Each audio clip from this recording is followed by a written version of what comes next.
This show is brought to you by Audible. Audible has over 100,000 audiobooks for you to choose from. To start your free trial today, go to audiblepodcast.com/SEPS.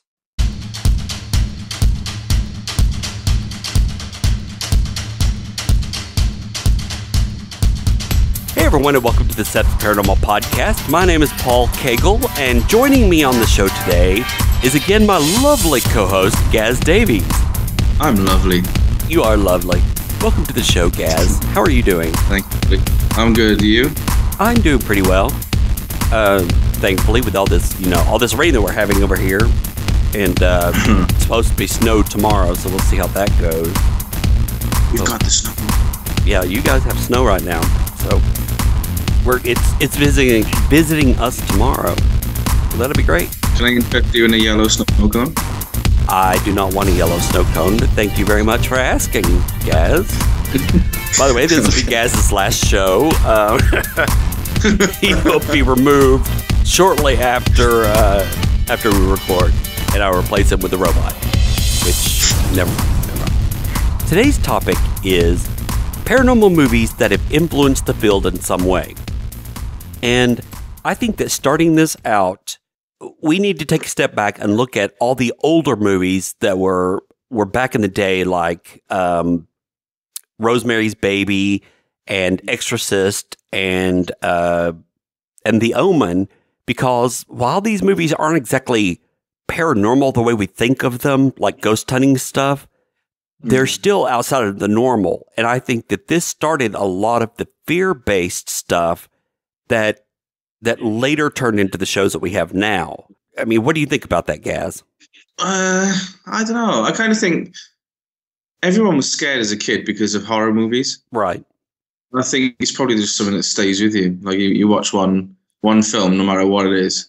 Well, I think that with The Exorcist, The Omen, and Rosemary's Baby, those were all based on the devil or possession. And so these weren't just horror movies. These were things that people actually believed could happen. And so I think that created this scare craze that later turned into some of the movies that we have now, like Paranormal Activities 1 through 30 or whatever it is they have now. 1 to 30. Yeah. 1 through 80, wherever we're at in the whole process of all this scheme. But I think that started the fear-based aspect of what we deal with, and I think that it's moved beyond that. So what movies did you come up with? They're kind of making a return now, though. To what? So they're kind of making a return. Right. Like the demonic side of movies. Right. And that could be a problem that I want to talk about later. But what movies do you think what paranormal movies do you believe influenced the field today? The biggest one has got to be The Exorcist. Right. The Exorcist. By far. Yeah. Well, that's got to be the one. Since we're talking about this, let's go ahead and move into what I was going to say. And that is, with The Exorcist, Rosemary's Baby, The Omen, the Paranormal Activity movies, do you think that these movies are hindering our paranormal investigations by scaring people so bad that if there's one creak in their house, they automatically jump to the idea that they are going to be possessed by demons? Yeah, you know what? Well, I think any haunting or any possible haunting, people just relate to movies and think, oh my God, like The Exorcist, they probably think that their heads are going to swivel around 360 degrees just because they could hear a pipe tap. I've had that happen before, but I wasn't possessed. I was just mad at the time. That's why they call you the Owl. That's right. I have a funny story to tell. There was a convention that I went to here in Chattanooga, and Linda Blair was supposed to be there, which she didn't show up, but Linda Blair was supposed to be there from The Exorcist, and I was going to go get a can of Campbell's pea soup and have her autograph it. But she didn't show up, so I couldn't do it. But anyway. Yeah, because she knew. Yeah, she knew. She was afraid. She ran in fear. which is the wisest thing she could have done. But, I mean, I know personally with the things that we deal with, the paranormal investigations that we deal with, a lot of the emails that I get from clients start with demon in my home. That is that's the, what do they call it? That's the subject line, is demon in my home is the subject line. And then they proceed to tell me, well, I saw a shadow out of the corner of my eye, and I heard a creak on Tuesday of the floor, sounded like it popped, and then the shower curtain fell that I just put up yesterday. Oh, that must be a demon then. Right. And they automatically jump to this conclusion because of these fear-based movies, these movies that show, oh, look how easy it is to be possessed. Oh, you brought a Ouija board into your house? Wow, now you can be possessed. And that's really not the way it works. And, and I think that these movies are scaring people so bad that they are allowing this fear to color the way they see what's currently going on in their homes as far as the paranormal goes. And I didn't know if you guys dealt with that over in Wales. Yeah, we get strange questions. But the main question that we're always asked is, do you ever take it home with you? Yeah, we are too. As if I've got a closet full of different ghosts and demons.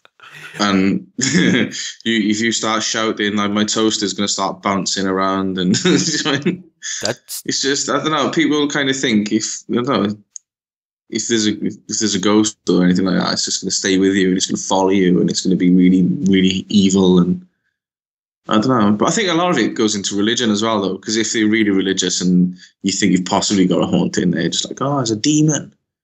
That's true. That's true. I don't know. We are actually getting ready to do a show on the Enigma Project this coming Monday, which is on Annalise Michel, the movie The Exorcism of Emily Rose is based on. And this family was so religious and so religiously terrified that I honestly think they took a mentally unstable young lady and let it progress to the point of her dying because they thought it was a possession rather than a mental disorder. Yeah. So that can be an issue with the religious aspect of it. Yeah, because schizophrenia.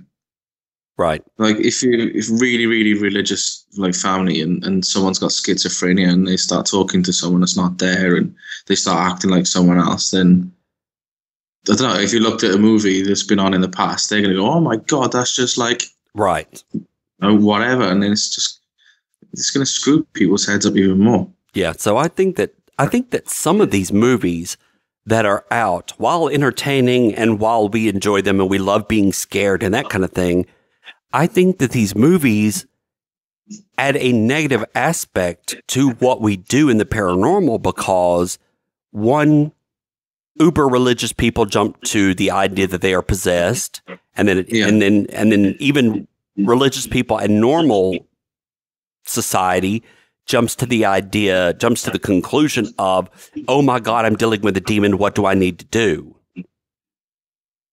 So ring God. Yeah, ring God. Hello, is this God? Yes. Hi, God, got a bit of an issue. Having a bit of a problem, Your Majesty, and I need to get rid of it. Oh, you're busy? Oh, well, okay then. No, but...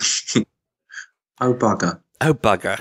I love that. Oh, bugger. That's going to be that is going to be the SEPS paranormal phrase. Oh, bugger. Anytime bit of a pickle. Yeah, anytime anything goes wrong. Oh, bugger.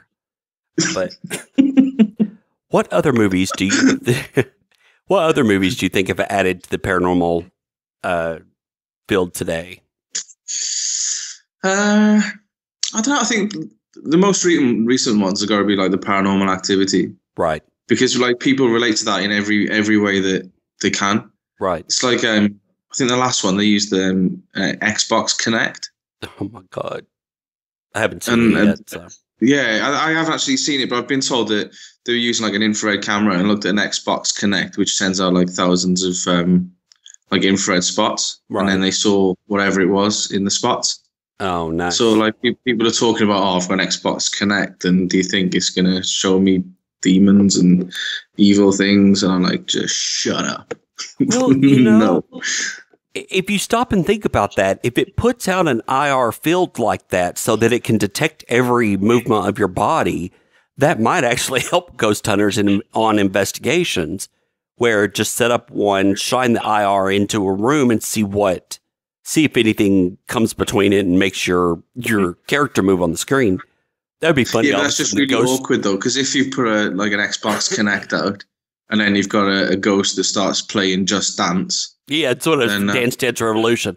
Dun, dun, dun, dun, dun, dun, dun, dun, dun. All of a sudden, it's got a higher score than you. Some moves, man. I know it's got a higher score than you, and then all of a sudden you're mad because it's beating you at your own game.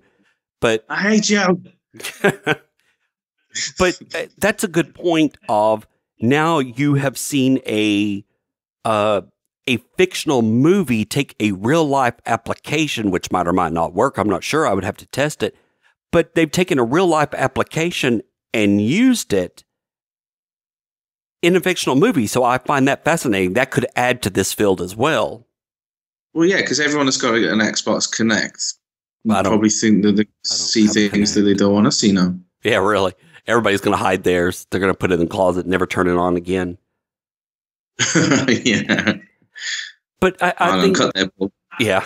I think that with the Paranormal Activity movies, though, those are still, like I said, they are still a modern day application of fear and demons and everything else. Because, spoiler alert, if you haven't seen Paranormal Activity and you don't know what it's about, please, skip ahead a little bit. But these movies are about this entity that has followed this family throughout decades.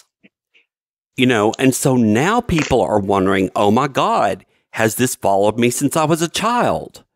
And now you've got another aspect of the paranormal to deal with, this fear of an entity following them forever instead of just doing it when they were a child and going away. Yeah. So, I think that can be a problem. I was trying to think of any ways that the movies have been a positive influence. And I think that one of the ways they've been a positive influence is by bringing at least the paranormal field into the awareness of modern day culture and making it an everyday thing. What do you think about that? I think it's kind of doing us a bit of a favor as well, because obviously the movies now are aimed at like the next generation, like the younger lot. Right. And it's, I don't know, some of them probably think it's cool as well. Right.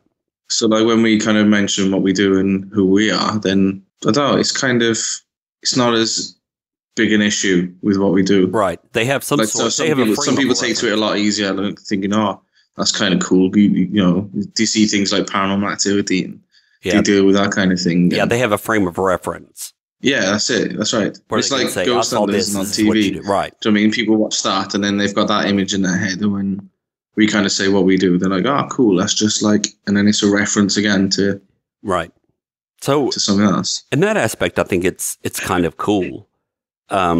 Just the fact that these movies, Ghost Hunters started it and then allowed us to get into this paranormal field. And then these other movies are so widespread around the world that it also gives us access. These people can watch these movies and see what we do, kind of, and then they have a frame of reference when we say we would like to investigate your home. Well, which one would you say is the most accurate that you've seen then? For what we do. That's a good question, Gaz. The most accurate. Well, that's a tough question to answer because they're also Hollywoodized. Is that a word? Yeah. Hollywood.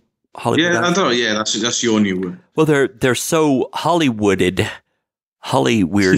if you will, that's a tough question to answer because I can see bits and pieces of each one. I don't know if you saw the movie Death of a Ghost Hunter. It was, Uh, I think it's a little bit older movie, but it's a woman who investigates paranormal activity, and she goes into this home and she starts investigating this house, and she's got several other people with her, like a psychic and a camera person, like someone who specializes, I believe, in cameras. And then she sets up and she investigates over, say, a week-long period. That's a good representation of how we actually deal with things. Is we don't always go just one time, set up for an hour and then leave. Sometimes we go for multiple visits and then collect all of our data and try to debunk or prove what we actually see. Yeah. But I think that all of these movies have a kernel of what we do in them. Even the Paranormal Activity movies, where we take these cameras and we set them up at night, and we set them up for days at a time and for long periods of time with a night shot and all this, and then we record and analyze. And so you see that aspect on these movies. Yeah, well, I think like you just did a good one, and the night shot, like a lot of Paranormal Activities, like actually filmed with IR, right, or green filter at least, right. And then I don't know, at least that's one view that people will actually see that, that's the TV screens that we end up watching again for hours and hours and hours. No, yeah, is that kind of view. Like it is probably just like a green filter added on after, but probably so they can actually have a good scene. Yeah, but there's actually, I've got to mention it. There's a Twitter friend of mine. He's an actor. Well, I say Twitter friend, like I've spoken to him a few times. But he's an actor, Nick Swardson. I have mentioned him to you in the past. Yeah, he's a comedian. Yeah. But Marlon Wayans has actually directed a new film called A Haunted House. Yeah. It's out in theatres anytime now, I think. Cool. Over in the US. But it's a bit of a PI staker kind of a film of paranormal activity. Oh, that's cool. And it's like the adverts that I've seen, I've been wetting myself laughing. I love the Wayans movies, just the way they do comedy and the stupidity, how they take it to a new level. I love it. Yeah, because they've actually done they've got, because the way it's all set, like they move into this new house and it's all haunted.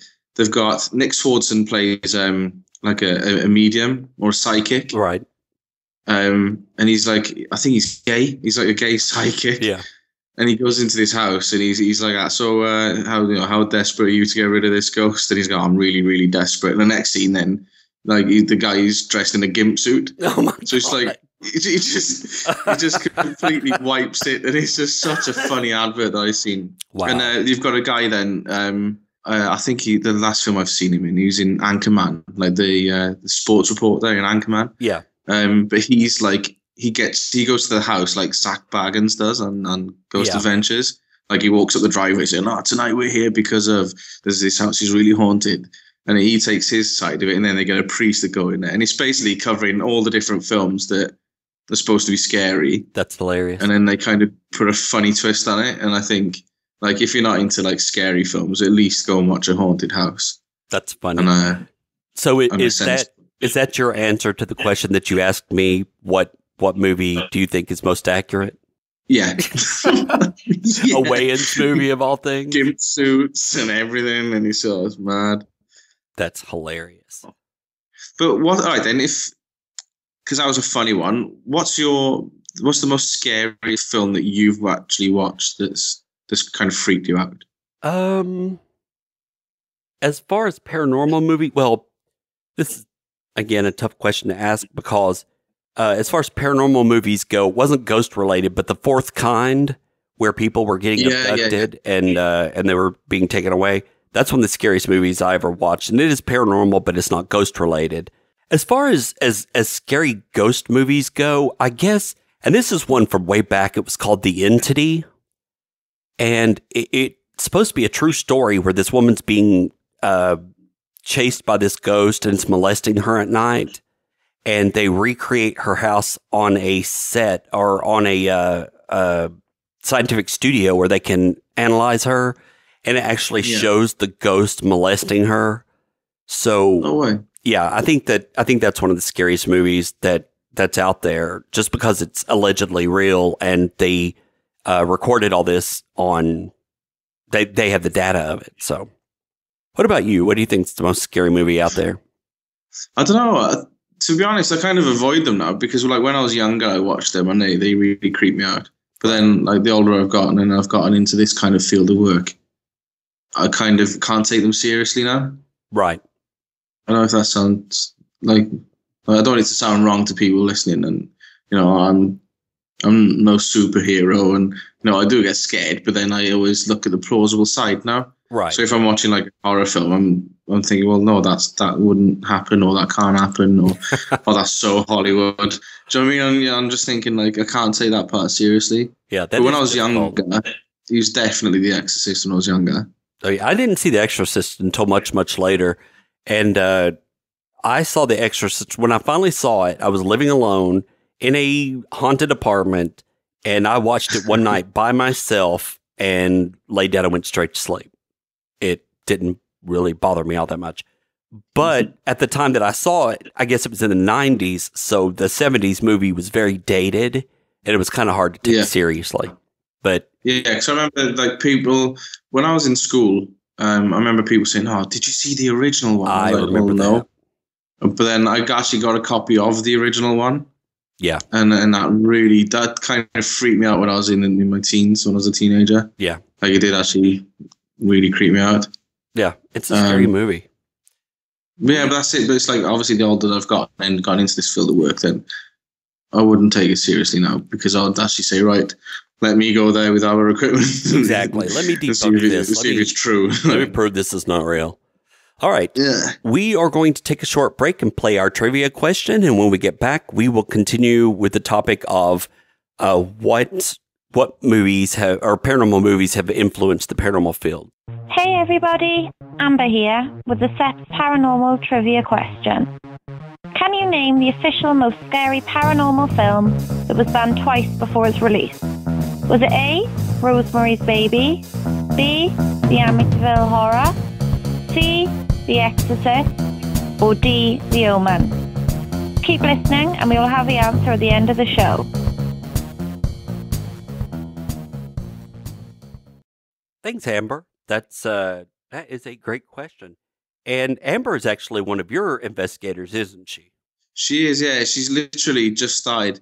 Like, we do a lot of public events as well, getting people involved. And for a long time, Amber's been coming along and just trying to get involved with what we do. And a few weeks back, she actually asked if she'd get involved with us and kind of taken her on board and put her under our wing. Well, and she's really confident and she's got a lot of great ideas. So it's going to be the start of something new. But I think, and on the next podcast, I think we're going to involve one of our other investigators, Annie. She's really, really, really confident. She's really good. She's actually taken to like paranormal investigating, like a duck to water. So she might impress a few. Yeah. That's great. I'm looking forward to talking to her. So, Mike, I have a question for you guys. And I don't think that this podcast would be complete without us mentioning this series of movies. But what do you think about the Ghostbusters franchise? I love it. As funny as it was, and as much fun as it poked at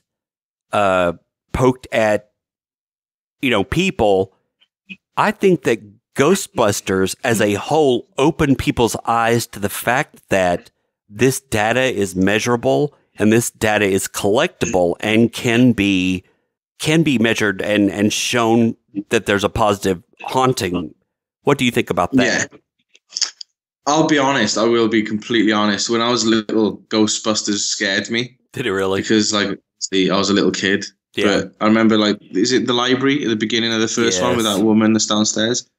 Yes. When she turns around and goes, at the camera. I used to pee my pants. Like, that really scared me when I was little. But, yeah, looking at it now, it is it's not accurate. Obviously, it's not accurate. Right. But there's a lot of things in there that we kind of do now. Like, I think, is it the PKE meter? Yes. That they've got? That's like an EMF. Yep.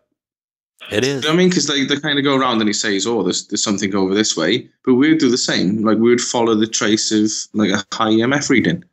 Right. So there's things in it. And there's, like, so some people are scared of it and they want to call people that can help them. And that's kind of what people do now.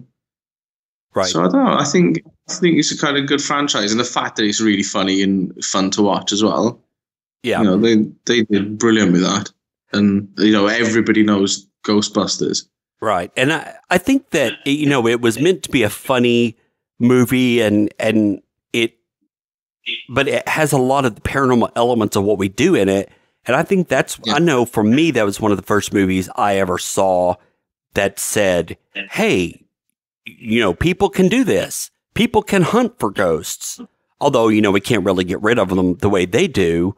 Eventually, I think we may be able to, but you know, short of that fact, I think it opened our eyes to the idea that ghost hunting is a viable option if you want to determine if there's a haunting. Yeah. I want the car. Yeah, I had a friend that used to have one. He had a ghost hunting group. Did you? But yeah,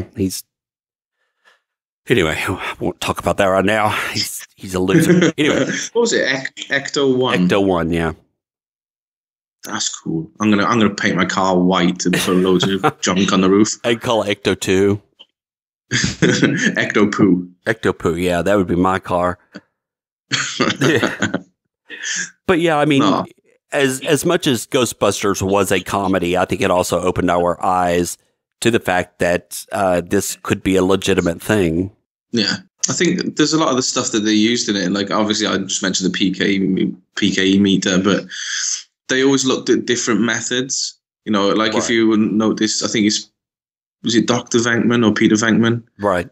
In the first one, and Ray, wherever they went, they had like video cameras with them to try and document what they were viewing. And in the second movie, then they had they used to squirt slime, but it was you know, they're advancing in the different ways that they were trying to tackle the thing. Like, right. So I think it is kind of good because, yeah, I think it's fun. I love it. Yeah, I love Ghostbusters too. I think it's great. Now, as far as some of the negative aspects of that movie, I think that with it showing that they are capable of taking these proton packs and catching an entity and then putting it into a containment field and getting rid of it, I think that is a negative aspect of that movie that people think that we can actually do that we cannot. You know, haven't you got one of the boxes that swallows entities? I do, but it's not for ghost hunting. That's for my enemies only. Ah, right. Okay. Yeah, they made me mad. Yeah. Your soul is gone. Don't get on my bad side, Kaz. Don't get on my bad side. You're out of here, pal. Not only are you off the show, you're out of this world because your soul is mine. Beep. No, but do you guys deal with that where there are people that call and say, I have a haunting, get rid of it?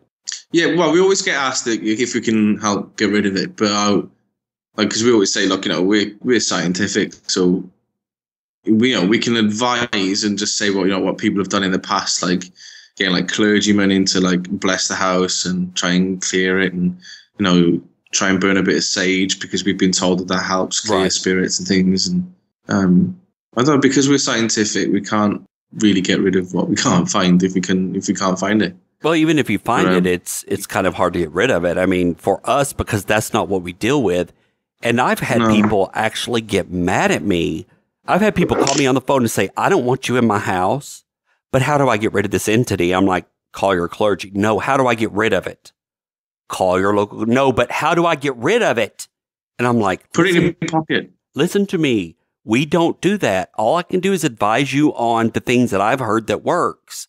And I've had people get mad at me on the phone because I won't tell them, oh, well, you know, take two sticks and beat them together and repeat this phrase, and then, you know, you'll completely get rid of this entity. I've actually had people actually get mad and hang up on me because I won't tell them how to get rid of it. And they think it's a scheme that, you know, make money from it. Right. That we're withholding it so that we can come in their house and get rid of it and go, okay, $200. And, you know, we don't charge for investigations. But that is one aspect that we've had to deal with. Like a lot of the things, I think it's just the mindset of the people that you're trying to help. True. We've been quite lucky. Like, we've gone into a few different houses, and when we've actually got there, the people that, like the owners, they've been genuinely really, really nice, down to earth people, but they're just confused. Right. I can't understand what's causing the things. And like, obviously, once we've been in there and kind of looked at the plausible reasons for things, we don't hear from them again, because we always give them a follow-up letter or a phone call just to check on things and how are you, and that's it. And they always say, well, there's nothing since you've been here. So I don't know if they think because we've actually been there, we've got rid of it, or the fact that we found the plausible reasons or the possible reasons to things, and then that's kind of made them feel that a little bit better.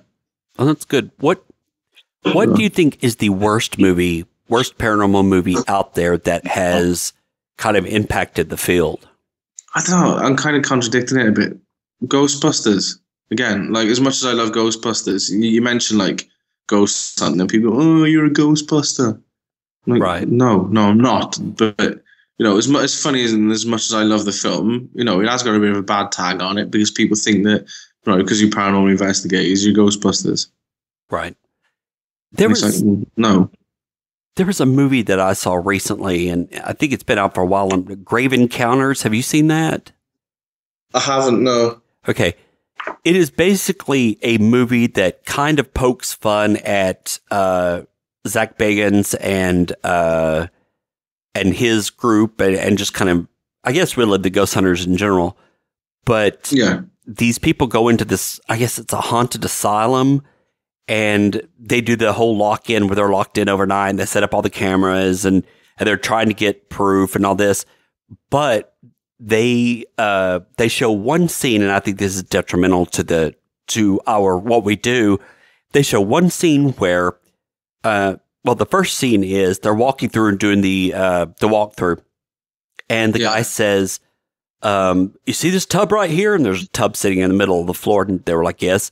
And he goes, "There was a girl that actually slit her wrists and killed herself in this tub before we could get to her. And, this is still here and blah. You can see blood stains, and she was emotionally upset." And then it goes on, and they do the rest of the walkthrough. Well, when the psychic comes in, he walks in, and while they're recording, he goes, I sense great anguish here. It's around the tub.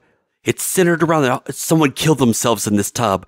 I see water filled with blood, and I see pain, and I see death."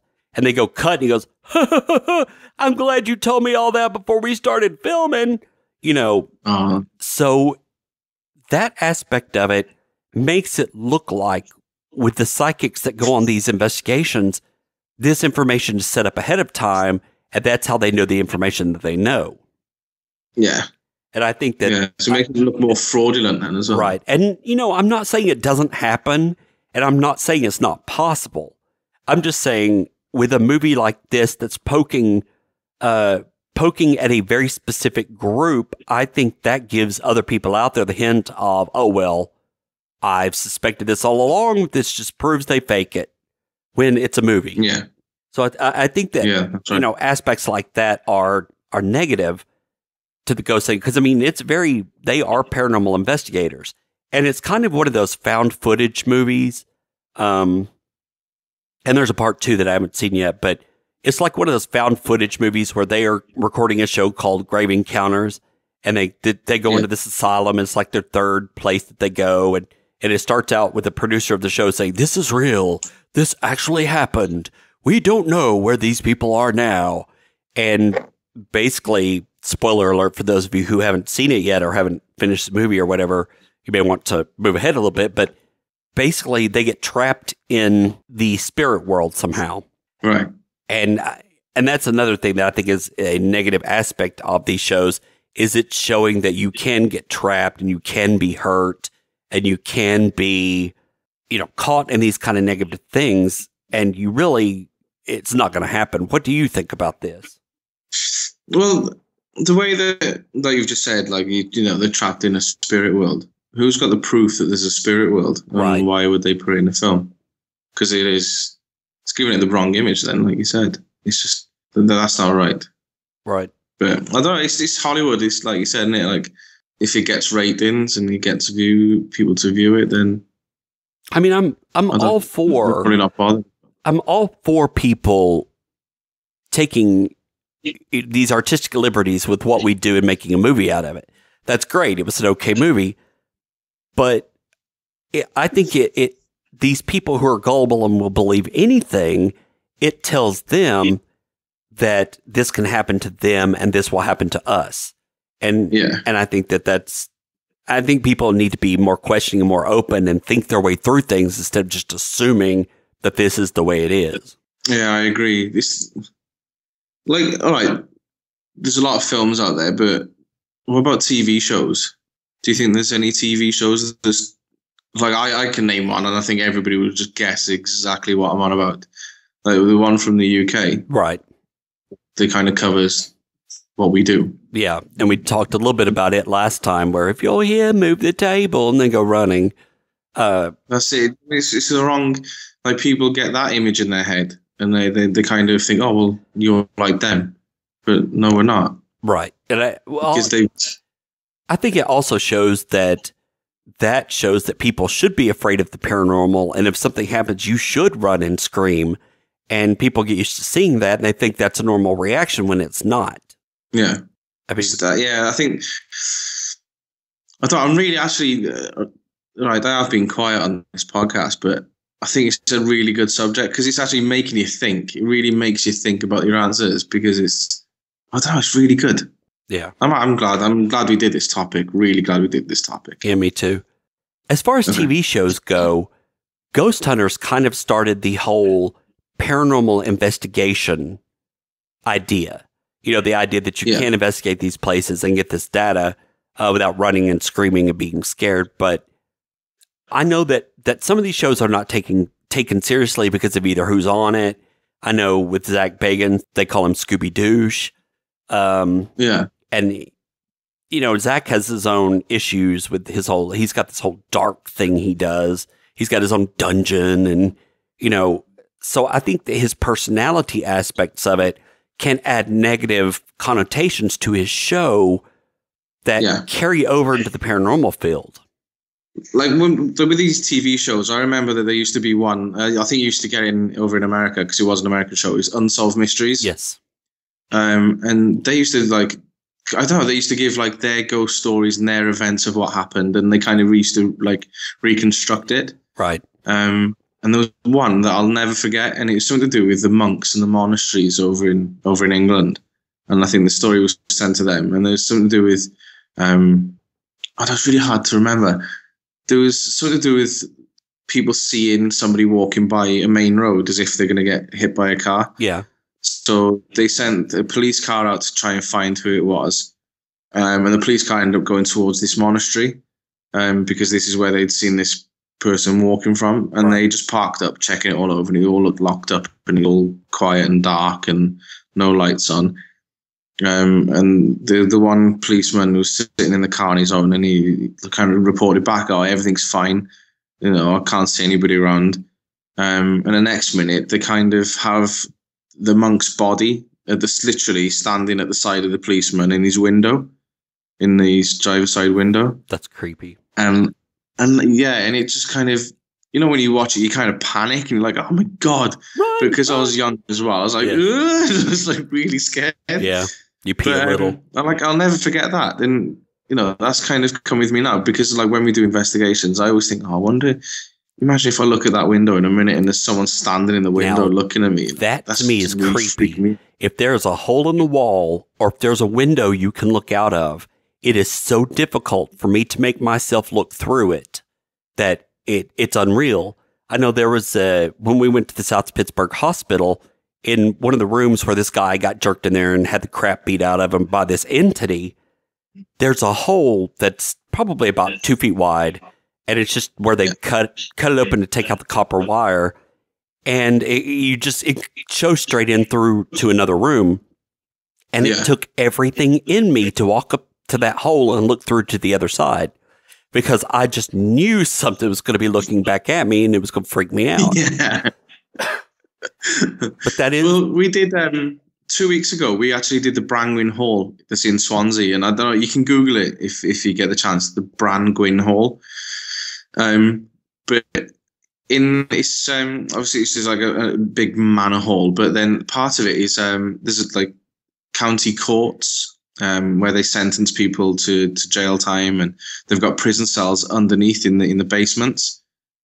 So we all investigated it down there, and there's a few times looking through the prison doors into the empty cells. Yes, like I was kind of egging myself on to have a look into the cells. And the one time, this one random door, I thought, I'll have what's in there, and there was one of my friends standing on the other side, staring through it at the same time, and I was like, ah! I've been fine all night. And the one door, he stood there and he put the torch on his face as well. I was like, oh. We've had that happen before. We had one of our investigators. He was a huge dude. I mean, just huge, hairy. We called him Yeti. And he looked through. We were at this school where they did CPR and stuff like that, medical school. And somebody had set up a mannequin, like a CPR mannequin or whatever. And he looked through the door and saw it and thought it was a ghost or an entity. And he screamed like a girl. He screamed so bad, we thought it was the 16-year-old girl that was with him. And he's like, I have to admit that was not her screaming. That was me. So that's happened to us as well. But we are going to take a quick break and play Sushi's news and come back and finish up with this topic. Sushi here with my take on the paranormal news for Sunday, January 20th, 2013. The dangers of ghost hunting. Today I'll be talking directly to other investigators and those of you who are thinking about getting into this field. Sarah Harris of North Carolina was investigating a private residence where it was suspected that she had inhaled contaminants that infected her lungs. The location had bat and rodent droppings that were probably stirred up. The infection was so bad that her lungs could not sustain themselves. She was put on life support for a month. Sadly, on November 25th, 2012, she passed away. Her husband Shane alerted other ghost hunting groups in hopes of preventing this kind of accident from ever happening again. Thank you, Shane. Seriously, we are adventure seekers at heart, rushing into locations in hopes of grabbing some glimmer of evidence and tend to gloss over the many invisible dangers that we might encounter. And I'm not talking ghosts and demons here. I'm talking air contaminants like dried up feces, mold spores, and asbestos in old buildings. Gross. If you're not carrying and using face masks on your investigations, I suggest you join me and start. There are plenty of dangers that are immediately evident. Stumbling around in the dark in old buildings and graveyards has its own hazards, and we prepare for those. Good footwear, flashlights, warm clothing, bug spray. So why not bring a face mask? Heck, those ghost adventure guys do it. Another example I can give you of a danger we don't often think about. One SEPS member came back from an investigation with lice because she lay down on a bed in a room where activity was said to occur. Who in the world would have thought of that? Believe me, I think about it every time I go on an investigation now. I hope you will too. And use a little common sense on your investigations. Take, for example, the ghost hunter that was killed by a real train when he was searching for a ghost train. This also happened in North Carolina back in August of 2010. Dude was crossing a trestle when the real train came by. Now, I'm not going to say I haven't been caught in a trestle when a train came by, and believe me, did I feel stupid, because it takes all kinds of stupid to get hit by a train. It's not like they jump off the tracks and come after you. You have to be there for them to hit you. I think the least of our worries when we go on an investigation is ghosts and demons. It's the real world that's going to kill us, if you're an investigator or not. Happy hunting!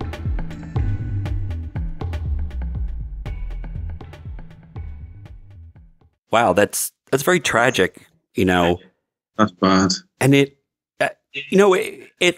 begs the question, and I was going to ask you this, Gaz, how much responsibility do you, as the leader of your group, have towards asking about environmental hazards when you go on an investigation? Quite a lot, because obviously, we've all got our insurances and liability insurances and things, so we've got to kind of abide by their rules as well. But it's that's really tragic. But there's one that comes to my mind. We actually investigated some old gold mines that were owned by the royals. Of course. So when we went in there, we had to have obviously the hard hats and the lamps and things like that. But that's quite surprising with asbestos-y kind of material. Like you kind of hear it from people that used to work with asbestos in like the 70s and the 80s becoming ill now. But obviously the lady died from inhaling something quite bad. How much, when you go on an investigation to a home, do you ask these questions though? Do you say, do you have asbestos in your home? Do you have black mold in your home? Do you have any chemicals that could be harmful to a human in your home? I mean, do you ask these questions? Not questions as such, but I'll always, before the team actually go out and do the investigation in the home, when we go in and sit down in like the lounge, I'll always go for a walk. Right. And I'll always check like where the gas pipes are, the gas mains, the electric mains, like the cleaning chemicals, because in my head, sometimes like a lot of like paranoia could be chemical related. Right. And if people have got like a good stock of chemicals somewhere and they're standing in the kitchen cleaning, it could come down to that. So I always kind of go for a sneaky look, but always check for hazards as well, because obviously I don't want my guys walking around and being at risk from anything, especially like gas and power, chemicals.